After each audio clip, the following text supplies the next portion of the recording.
നമുക്ക് പെട്ടെന്നൊരു നാടൻ സാമ്പാർ ഉണ്ടാക്കിയാലോ? അതിനായിട്ടൊരു കുക്കർ അടുപ്പത്ത് വെക്കുക. അതിലേക്ക് വെള്ളത്തിൽ കുതിർത്ത് വെച്ചേക്കുന്ന 1/2 കപ്പ് പരിപ്പ് ചേർക്കുക.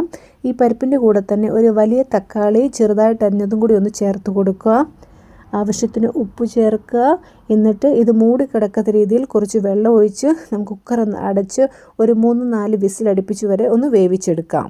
3 വിസിൽ അടിച്ച് കഴിഞ്ഞ് നമുക്കൊന്ന് മാറ്റി വെക്കാം. എന്നിട്ട് മൊത്തം ആവി പോയ ശേഷം നമുക്കൊന്ന് തുറന്ന് ഇതിലേക്ക് സാമ്പാറിന് വേണ്ട പച്ചക്കറികൾ ചേർത്ത് കൊടുക്കാം. ഞാനിന്നിവിടെ എടുത്തേക്കുന്നത് കുറച്ച് ബീൻസ് നീളത്തിലരിഞ്ഞത്, 4-5 കോവയ്ക്ക 4ആയിട്ട് മുറിച്ചത്, ഒരു വലിയ ക്യാരറ്റ് ചെറുതായിട്ട് മുറിച്ചത്, ഒരു വലിയ സവോള, ചെറിയ മുറി മത്തങ്ങ ഒന്ന് ചെറുതായിട്ട് അരിഞ്ഞത്, ഒരു മുരിങ്ങയ്ക്ക 4ആയിട്ട് മുറിച്ചത്. കൂടെ നമുക്ക് കായ പടവലങ്ങയൊക്കെ ചേർത്ത് കൊടുക്കാം. ഇതിൻ്റെ കൂടത്തിൽ 2 വലിയ ഉരുളക്കിഴങ്ങ് ചെറുതായിട്ട് മുറിച്ചതും ചേർത്ത്, ഒരു നെല്ലിക്ക വലുപ്പത്തിലെ പുളി വെള്ളത്തിലൊന്ന് പിഴിഞ്ഞെടുത്ത് നമുക്കൊന്ന് ചേർത്ത് കൊടുക്കാം. ഇതിൻ്റെ കൂടത്തിൽ ഒരു 1/2 ടീസ്പൂൺ മഞ്ഞൾപ്പൊടി, 1 ടേബിൾ സ്പൂൺ മല്ലിപ്പൊടി, കുറച്ച് കായം എന്നിവ ചേർത്ത് നന്നായിട്ടൊന്ന് ഇളക്കി യോജിപ്പിച്ച് കൊടുക്കുക.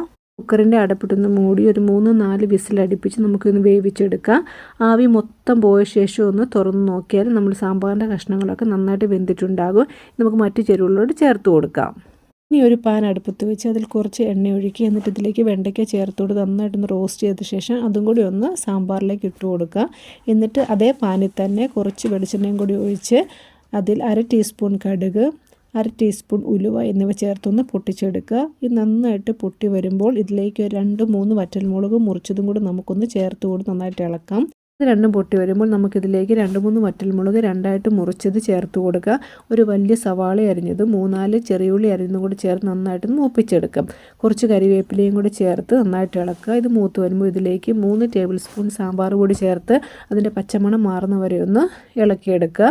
എന്നിട്ട് ഇതെല്ലാം കൂടെ നമുക്ക് സാമ്പാറിലേക്ക് ഇട്ട് നന്നായിട്ടൊന്ന് ഇളക്കി യോജിപ്പിക്കുക.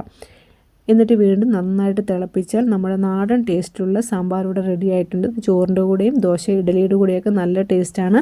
മറ്റൊരു വീഡിയോയുമായി വരുന്നവരെ tata bye bye, see U.